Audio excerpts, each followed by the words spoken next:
1952ல இங்கிலாந்துல ஒரு பெரிய மருத்துவ அதிசயம் நடந்துச்சு. அதாவது ஒரு சின்ன பையனை மருத்துவமனைக்கு கொண்டு வந்தாங்க. ஆமா, பிறவியிலேயே அவனோட உடம்பு முழுக்க ரொம்ப கடுமையான செதில்கள் இருந்துச்சு. கரெக்ட். அது கஞ்சனிட்டல் இக்தியோசிஸ் அப்படின்னு சொல்ற ஒரு குணப்படுத்த முடியாத மரபணு நோய். ஆனா அவனுக்கு ட்ரீட்மெண்ட் கொடுத்த டாக்டர் ஆல்பர்ட் மேசன் அத வெறும் சாதாரண மறுக்கல் அப்படின்னு தப்பா நினைச்சிட்டாரு. ஆமா, அதாங்க ட்விஸ்ட். அது ஒரு சாதாரண பிரச்சனை, ஈஸியா குணப்படுத்தலாம்னு நினைச்சு அவர் ஹிப்னோட்டிசம், அதாவது மனோவசியம் மூலமா ட்ரீட்மெண்ட் கொடுத்தாரு. அந்த பையனோட ஆள் மனசுல உன் தோல் முழுசா குணமாகிடும் அப்படின்னு சில கட்டளைகளை கொடுத்தாரு. அதுக்கப்புறம் என்ன நடந்துச்சு தெரியுமா? ஒரு சில நாட்கள்லயே அந்த செதில்கள் எல்லாம் உறிஞ்சி விழுந்து சாதாரண ஆரோக்கியமான தோல் வளர ஆரம்பிச்சிடுச்சு. இது ஒட்டு மருத்துவ உலகத்தையே அதிர்ச்சியில ஆழ்த்திடுச்சு. ஏன்னா அந்த செதில்கள் உதிர்ந்த பிறகுதான் டாக்டர் மேசனுக்கே தெரிய வந்துச்சு, தான் குணப்படுத்தினது சாதாரண மருக்கள் இல்ல, மருத்துவ அறிவியலால மாத்தவே முடியாதுன்னு நம்பப்பட்ட ஒரு மரபணு குறைபாட்டே அப்படின்னு. நிஜமாவே ஒரு மனிதனோட ஆழ்ந்த நம்பிக்கை எப்படி அவனோட மரபணுக்களையே மாத்தி அமைச்சது அப்படிங்கிறதுக்கான மிகப்பெரிய உதாரணம் இது. ஆமா, இது ஏதோ மாயாஜாலம் இல்ல, இதுதான் உண்மையான அறிவியல் அப்படின்னு டாக்டர் ப்ரூஸ் லிப்டனோட புகழ்பெற்ற தி பயாலஜி ஆஃப் பிலீஃப் அப்படிங்கிற ஆவணம் ரொம்ப தெளிவா நிரூபிக்குது. கண்டிப்பா. இன்னைக்கு இந்த ஆவணங்களையும் அதை சார்ந்த பல அதிநவீன ஆய்வுகளையும் தான் நாம ரொம்ப ஆழமா அலச போறோம். இந்த உரையாடலை கேட்டுட்டு இருக்கிற நீங்க, எனக்கு இந்த நோய் வர என் பரம்பரை மரபணுக்கள் தான் காரணம், என் குடும்பத்துல எல்லாருக்கும் சர்க்கரை நோய் இருக்கு, அதனால எனக்கும் வரும், என்னால ஒன்னும் பண்ண முடியாது அப்படின்னு எப்பவாவது நினைச்சிருக்கீங்களா? அப்படி நினைச்சிருந்தீங்கன்னா இந்த ஆழமான அலசல் உங்களுக்கானதுதான். மரபணுக்களால நாம பாதிக்கப்பட்டவங்க அப்படிங்கிற பழைய நம்பிக்கையிலிருந்து வெளியே வந்து நம்ம உடலை நாமே உருவாக்குற இணை படைப்பாளர்களா எப்படி மாறுவது அப்படிங்கறத பத்தி தான் இன்னைக்கு பார்க்க போறோம். ரொம்ப சுவாரஸ்யமான தலைப்பு. இது சரியா புரிஞ்சுக்க முதல்ல நம்ம உடம்ப பத்தின நம்ம அடிப்படை பார்வையே நம்ம மாத்தணும் இல்லையா? ஆமா, சரியா சொன்னீங்க. நம்ம உடம்பு வெறும் ஒற்றை இயந்திரம் கிடையாது. அது சுமார் 50 ட்ரில்லியன் தனித்தனி செல்கள் ஒன்னா சேர்ந்து வாழ்ற ஒரு பிரம்மாண்டமான சமூகம். 50 ட்ரில்லியன் நினைச்சு பார்க்கவே பிரமிப்பா இருக்கு. சார்ல்ஸ் டார்வின் காலத்திலிருந்து பல வருஷங்களா நம்ம செல்களுக்குள்ள இருக்கிற டிஎன்ஏ தான் நம்ம உயிரை கட்டுப்படுத்துது, அதுதான் பாஸ் அப்படின்னு விஞ்ஞானிகள் நம்பிட்டு இருந்தாங்க. ஆனா எபிஜெனெடிக்ஸ் அப்படிங்கிற ஒரு புதிய அறிவியல் துறை இதை முழுசா மறுக்குது. ஒரு நிமிஷம், எபிஜெனெடிக்ஸ் இதை எப்படி சாதாரணமா புரிஞ்சுக்கிறது? மரபணுக்களுக்கு அப்பாற்பட்ட ஒரு கட்டுப்பாடு அப்படின்னு சொல்லலாமா? ரொம்ப கரெக்ட். எபிஜெனெடிக்ஸ் அப்படின்னா மரபணுக்களுக்கு மேலான கட்டுப்பாடுன்னு தான் அர்த்தம். இது என்ன சொல்லுதுன்னா, மரபணுக்கள் அப்படிங்கிறது வெறும் வரைபடங்கள், அதாவது ப்ளூ பிரிண்ட் மட்டும்தான். ஓ, அப்போ ஒரு வீட்டின் வரைபடம் தானாகவே வீடா மாறிடாது, அது மாதிரி சொல்றீங்களா? அதேதான். அந்த வரைபடத்துல இருக்கிறத செயல்படுத்துறதுக்கு ஒரு பில்டர் வேணும், ஒரு சுற்றுப்புற சூழல் தான். நம்ம உடம்புலயும் அந்த மரபணு வரைபடங்களை செயல்படுத்துறது நம்மளோட சுற்றுப்புற சூழல் தான். இது கொஞ்சம் குழப்பமா இருக்கே. சுற்றுப்புற சூழல் எப்படி உடம்புக்குள்ள இருக்கிற மரபணுக்களை கட்டுப்படுத்த முடியும்? நாமெல்லாம் ஸ்கூல்ல படிச்சது என்னன்னா, செல்லோட உட்கருவுல இருக்கிற டிஎன்ஏ தான் செல்லோட மூளை அப்படின்னு தானே. அங்கதான் நம்ம எல்லாரும் ஏமாந்து போயிட்டோம். பல வருஷங்களா உயிரியல் வல்லுநர்கள் செல்லோட உட்கருவை தான் மூளைன்னு நம்பிட்டு இருந்தாங்க. ஆனா இதை நிரூபிக்க ஒரு சோதனை பண்ணாங்க. என்ன சோதனை அது? இன்நியூக்ளியேஷன் அப்படின்னு சொல்ற அந்த சோதனையில ஒரு செல்லுல இருந்து அதோட உட்கருவை, அதாவது டிஎன்ஏவை முழுசா வெளியெடுத்துட்டாங்க. உங்களுக்கே தெரியும், மூளை எடுத்துட்டா அந்த செல் உடனே என்ன ஆகணும்? கண்டிப்பா செத்து போயிருக்கணும். அதான் இல்ல, அது சாகல. அந்த செல்கள் பல மாசங்கள் உயிரோட இருந்துச்சு. அதுங்க உணவை சாப்பிட்டுச்சு, நச்சுகளை வெளியேத்துச்சு, மத்த செல்களோட தொடர்பு கூட வச்சிருந்துச்சு. அட, நிஜமா சொல்றீங்க? அப்போ செல்லோட மூளை எது? டிஎன்ஏ இல்லன்னு ரொம்ப தெளிவா தெரிஞ்சிடுச்சு. ஆமா, செல்லோட மூளை அப்படிங்கிறது செல்லோட வெளிப்புற சவ்வு, அதாவது செல் மெம்பரேன் தான். இந்த சவ்வு தான் உண்மையான மூளை. ஓ, செல் மெம்பரேன்னா மூளையா? அது எப்படி வேலை செய்யுது? அந்த சவ்வுல பல புரதங்கள் இருக்கு. அதெல்லாம் ஆண்டனாக்கள் மாதிரி செயல்படுது. உங்க சுற்றுப்புறத்திலிருந்து வர சிக்னல்களை வாங்கி செல்லுக்குள்ள இருக்க டிஎன்ஏவுக்கு செய்தியை அனுப்புது. அதாவது சுற்றுப்புற சூழல் தான் உங்க மரபணுக்களை எப்படி வெளிப்படுத்தணும், எந்த மரபணுவை ஆன் பண்ணணும், எதை ஆஃப் பண்ணணும் அப்படிங்கறத முடிவு பண்ணுது. சரியா புரிஞ்சுக்கிட்டீங்க. இப்போ எனக்கு ஒரு சூப்பரான உதாரணம் தோணுது. ஒரு டிவி பெட்டியை கற்பனை பண்ணிக்கோங்க. மரபணுக்கள் அப்படிங்கிறது டிவில வர ஒளிபரப்பு அலைகள் மாதிரி. அந்த சிக்னல் காத்துல வந்துட்டே தான் இருக்கும். கரெக்ட். ஆனா அந்த டிவியோட கலர், வெளிச்சம், சேனல் இதெல்லாம் நம்ம கையில இருக்கிற ரிமோட் கண்ட்ரோல் மூலமா நாம மாத்துறோம் இல்லையா? இங்க அந்த ரிமோட் கண்ட்ரோல் தான் சுற்றுப்புற சூழல். நாம ஒரிஜினல் அலைகளை மாத்தாம திரையில தெரியுற காட்சிய முழுசா மாத்த முடியும். ரொம்ப அற்புதமான உதாரணம். அந்த ரிமோட் கண்ட்ரோல் உங்க கையில தான் இருக்கு. ஆனா இங்க நாம சுற்றுப்புற சூழல் அப்படின்னு சொல்லும்பொழுது அது நாம சாப்பிட்ற உணவு, சுவாசிக்கிற காத்து மட்டும் கிடையாது, நம்ம சிந்தனைகளும் தான். இங்கதான் விஷயம் ரொம்ப ரொம்ப சுவாரஸ்யமா போகுது. சிந்தனைகள் எப்படி ஒரு பௌதிக உடலை மாத்த முடியும்? பழைய நியூட்டன் விதிப்படி உலகம் வெறும் பருப்பொருட்களால மட்டுமே ஆனதுன்னு தான் நினைச்சாங்க.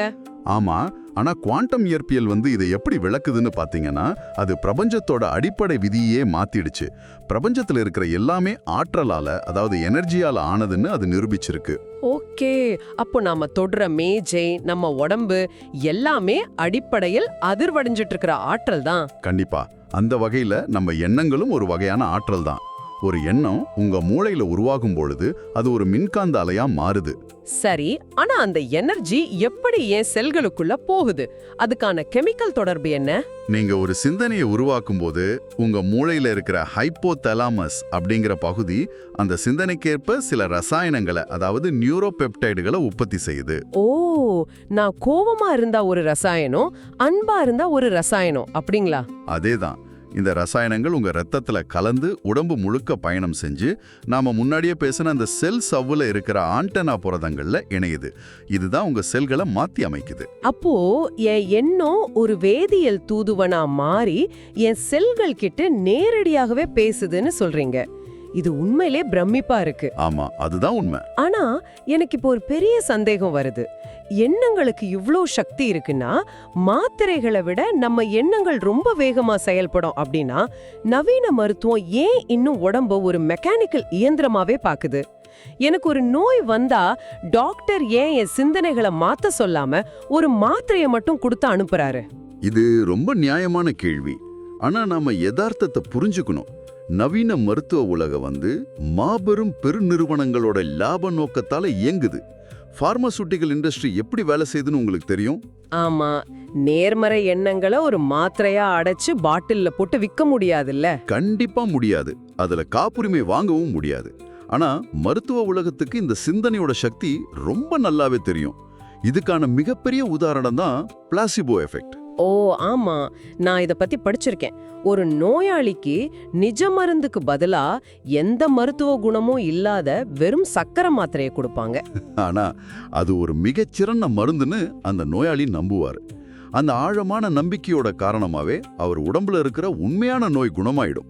இது ரொம்ப பெரிய விஷயம். வெறும் நம்பிக்கை ஒரு நோயை குணப்படுத்துதா? அது மட்டும் இல்ல, நோசிபோ எஃபெக்ட் அப்படின்னு ஒண்ணு இருக்கு.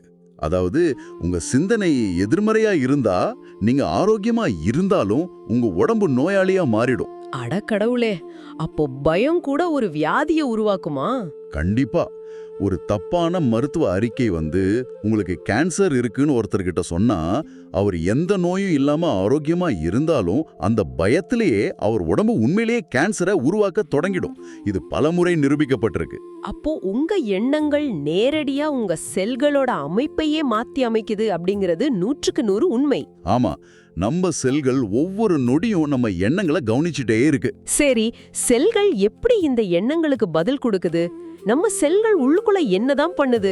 செல்கள் அடிப்படையில 2 வழிகள்ல மட்டும்தான் செயல்படும். ஒன்னு வளர்ச்சி, அதாவது growth. இன்னொன்னு தற்காப்பு, அதாவது ப்ரொடெக்ஷன். கொஞ்சம் விளக்கமா சொல்ல முடியுமா? அதாவது செல்கள் ஊட்டச்சத்தை பார்த்தா அதை நோக்கி நகரும், தன்னை தானே புதுப்பிச்சுக்கும். இது வளர்ச்சி. அதே செல்கள் நச்சுகளை அல்லது ஆபத்தை பார்த்தா அதுல இருந்து விலகி ஓடும். இது தற்காப்பு. ஓகே, புரிஞ்சுது. இதுல கவனிக்க வேண்டிய ரொம்ப முக்கியமான இயற்கையான உண்மை என்னன்னா, ஒரு செல் ஒரே நேரத்துல வளர்ச்சியிலும் தற்காப்பிலும் ஈடுபடவே முடியாது. ஆஹா, அதாவது ஒரு ஆபத்து வரும்போது நம்ம உடம்பு வளர்ச்சியை முழுசா நிறுத்திட்டு தற்காப்புக்கு தயாராயிடுது. சரியா சொன்னீங்க. உதாரணத்துக்கு, காட்டுல ஒரு சிங்கம் நம்மள துரத்துதுன்னு வச்சுப்போம். நம்ம உடம்புல இருக்க எனர்ஜி முழுக்க கால்களுக்கு போகும். அப்போ செரிமானமோ நோய் எதிர்ப்பு சக்தியோ செல் புதுப்பிக்கிறதோ முக்கியம் இல்ல, தப்பிக்கிறது மட்டும்தான் முக்கியம். முற்றிலும் உண்மை. இது ஆங்கிலத்துல ஃபைட் ஆர் ஃப்ளைட் நிலை அப்படின்னு சொல்லுவோம். ஆனா இன்றைய நவீன உலகத்துல நம்மள எந்த சிங்கமும் துரத்துறது கிடையாது. ஆமா, சிங்கத்துக்கு பதிலா சென்னை டிராஃபிக் இருக்கு. கரெக்ட். டிராஃபிக்ல மணிக்கணக்கா சிக்கும்போது அல்லது ராத்திரி 11 மணிக்கு உங்க பாஸ் கோபமா ஒரு இமெயில் அனுப்பும்போது பொருளாதார நெருக்கடியை நினைச்சு பயப்படும் போது நீங்க அதே தற்காப்பு நிலைக்கு தான் தள்ளப்படுறீங்க. அப்போ நாம தொடர்ந்து ஏதோ ஒரு பயத்திலோ இல்ல மன அழுத்தத்திலோ வாழும்போது நம்ம உடம்பு எப்பவுமே அந்த தற்காப்பு நிலையிலேயே தான் இருக்கு. ஆமா, அதோட விளைவு என்ன தெரியுமா? நம்ம உடம்போட நோய் எதிர்ப்பு சக்தி மற்றும் வளர்ச்சி அமைப்புகள் நிரந்தரமா முடக்கப்படுது. நாம ஏன் அடிக்கடி நோய்வாய்ப்படுறோம் அப்படிங்கிறதுக்கான காரணம் இப்ப புரியுதா? ரொம்ப தெளிவா புரியுது. நம்மளே நம்ம உடம்ப லாக் பண்ணிடுறோம். ஆனா மனித மூளையில இன்னொரு பெரிய ரகசியம் ஒண்ணு இருக்கு. நனவு மனம், அதாவது கான்ஷியஸ் மைண்ட், மற்றும் ஆழ்மனம், சப்கான்ஷியஸ் மைண்ட். இது ரெண்டுக்கும் என்ன வித்தியாசம்? நீங்க தற்காப்பு நிலையிலிருந்து விடுபடணும்னு உங்க நனவு மனம் நினைச்சாலும் அதை செயல்படுத்துறது அவ்வளோ ஈஸி கிடையாது. ஏன்னா நனவு மனம் ஒரு வினாடிக்கு வெறும் 40 தகவல்களை மட்டும்தான் கையாளும். ஓகே, அப்ப ஆழ்மனம்? உங்க ஆழ்மனம் ஒரு வினாடிக்கு 20 மில்லியன் தகவல்களை செயல்படுத்துது. ஒரு நிமிஷம் 40 எங்க இருக்கு, 20 மில்லியன் எங்க இருக்கு? இது என்ன பைத்தியக்காரத்தனமா இருக்கு? அப்போ என் மூளை என்ன பண்ணுது அப்படிங்கறதுல 99% விஷயங்கள் எனக்கே தெரியறது இல்லையா? அதுதான் அழிவியல் உண்மை. உங்களோட அன்றாட வாழ்வுல 95% முடிவுகள், செயல்கள் மற்றும் உயிரியல் செயல்பாடுகள் உங்களோட ஆழ்மனதால தான் கட்டுப்படுத்தப்படுது. நான் என் வாழ்க்கைய முழு கட்டுப்பாட்டுல வச்சிருக்கேன்னு நினைச்சிட்டு இருக்கேனே, அது பொய்யா? கிட்டத்தட்ட ஆமா. உங்க ஆழ்மனம் ஒரு பிரம்மாண்டமான சூப்பர் கம்ப்யூட்டர் அல்லது ஒரு முரட்டுத்தனமான டேப் ரெக்கார்டர் மாதிரி செயல்படுது.